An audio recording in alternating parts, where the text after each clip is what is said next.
People think because we've got the cars, the clothes, the things around us, the house, they say we're like the British Kardashians. And you're going to be arrested for further offences of fraud by false representation, possession of indecent images, making indecent images. Why is it so hard to get your hands on an Hermès bag? Somebody said, you know, your handbag is the bag that is selling the most than any bag. He called himself the Kardashian of Cheshire, living large, posing with designer bags and claiming VIP access to Hermès exclusives. Jake Watkin was funding his lavish lifestyle by fraudulently selling Birkin bags that never existed. And just weeks ago, the original Birkin bag, Jane Birkin's personal one, sold at auction for an eye-watering £7.4 million. So what is it about the one bag that drives people's obsession, deception and even crime? Today we're deep diving into the world of Hermès, the lure of the Birkin, the psychology behind luxury lust, and how perceived exclusivity warps consumer behaviour. Hi babies, I'm Taja, mama of two, lover of luxe things, and your guide to showing up with style and intention. Let's get into it. In June of 2025, Jake Watkin showed up at Chester Crown Court and pleaded guilty to 6 counts of fraud. He is now behind bars waiting to be sentenced in September of this year. Jake had convinced people that he had insider access to rare designer handbags, including Hermès, Louis Vuitton and Chanel. He pitched it as an exclusive investment opportunity. Give him money, he'd buy these bags, resell them, and then you'd split the profits. The scam that brought everything crashing down for Watkin involved luxury Hermès bags.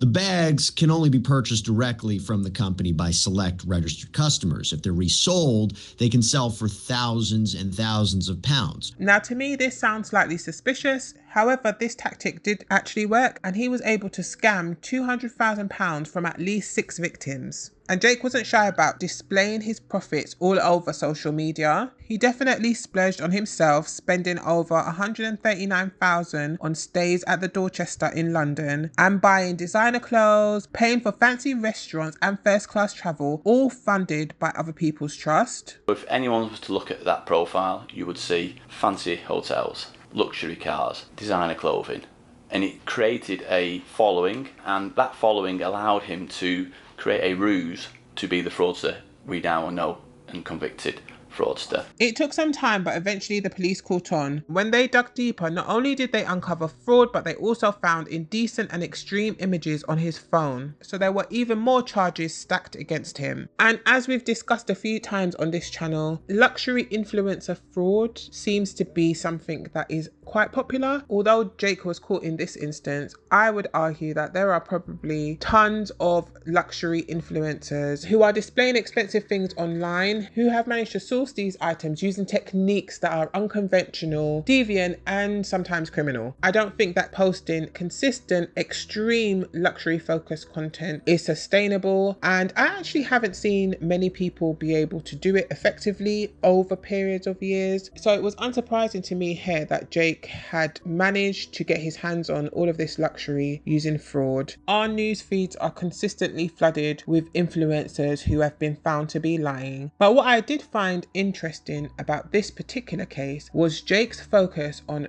Hermès bags, in particular Birkins, and how he was able to convince his victims that they could make money by essentially flipping these bags. I would argue probably of all the luxury bags, Hermès bags, in particular Birkins. Do you know what a Birkin bag is? It's a bag that's actually an asset because it just appraises in value over time. Oh yeah, They're made by somewhere. Hermès, yeah. They're nuts. And more specifically, Birkin 25s are bags that are pushed as more investment bags, bags that you can buy and resell. I get consistent ads on YouTube from a reseller who buys Hermès bags. They show customers who say that they literally just walked out of the Hermès store and went straight to the reseller to sell their bag. So what this client did was they brought it directly from the store, meaning that it was store fresh, it had not been touched, it had not been worn, and it came with all of its original receipts, CITES, and paperwork. She loved the bag, but as a smart businesswoman, she knew that she could actually make money on this bag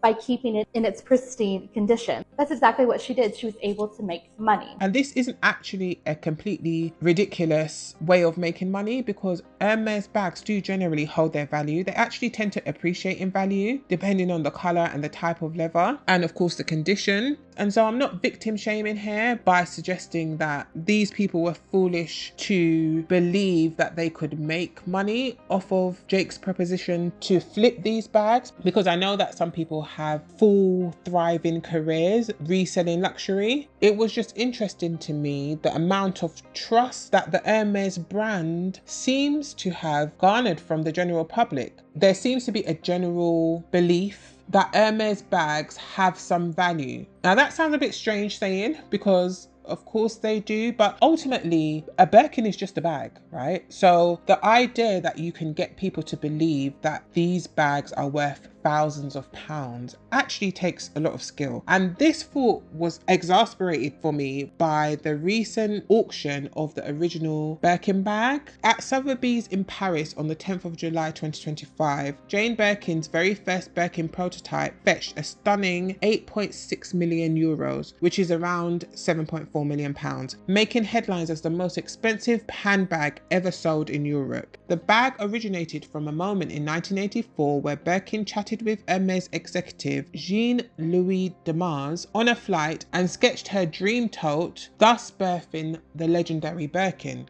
I said, why don't you make a handbag that's a bit bigger than the Kelly and not as big as my suitcase, which weighs a ton? He said, like what? And there was the sort of vomit bag. And so I did a little sketch. He took it with him. And a month later, I got a call from Hermès saying, would I come and have a look at this bag? And in 2025, the Birkin still screams exclusivity and wealth. And Hermès worked to keep the demand high with restricted releases. And if you know anything about Hermès, you probably have heard loads of people who are interested in buying from them talking about their Hermès journey. Where I'm at with my actual Hermès journey in the store. I received my last Hermès bag on the 16th of January 2019, and that was my Birkin 30 in Toupe gold hardware. However, I had spent a lot, in my opinion, towards getting that bag. I actually had spent $3,820. So that's no bags. I haven't bought any bags from the store. So she sort of explained to me about building a relationship with your SA, shopping regularly.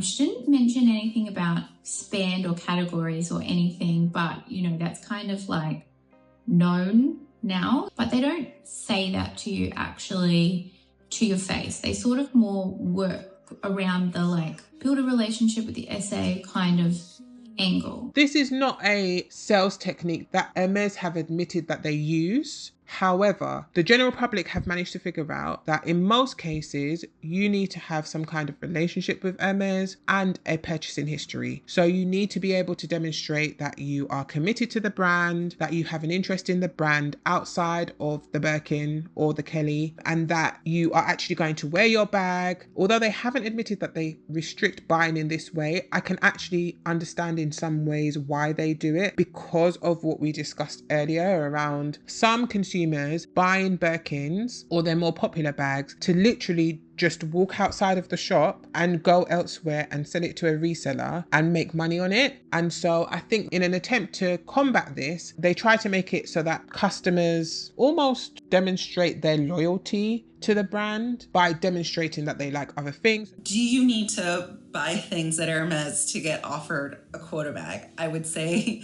yes. How much specifically, it starts to come into, well, everyone's journey is different because everyone has a different store, they have a different sales associate who has different clients, they have a different ask, and the store got that different ask in, and so there's like so many different variables, you can't just like put a number on it. You might find even here on YouTube people sharing that they've bought necklaces or bracelets or scarves or pillows or bed sheets or, you know, smaller things, and got the name and the number of a particular SA that they keep in contact with, that they've kind of gently told that they were interested in a Birkin or a Kelly in the hopes to get one. Originally, the Birkin was actually a symbol of more effortless casual luxury, but over time it's turned into an ultra exclusive status symbol. It is very rare that anyone is able to walk into an Hermès store and just ask for a Birkin and get one. I actually have never seen it done. I'd love to buy a Birkin 25 today.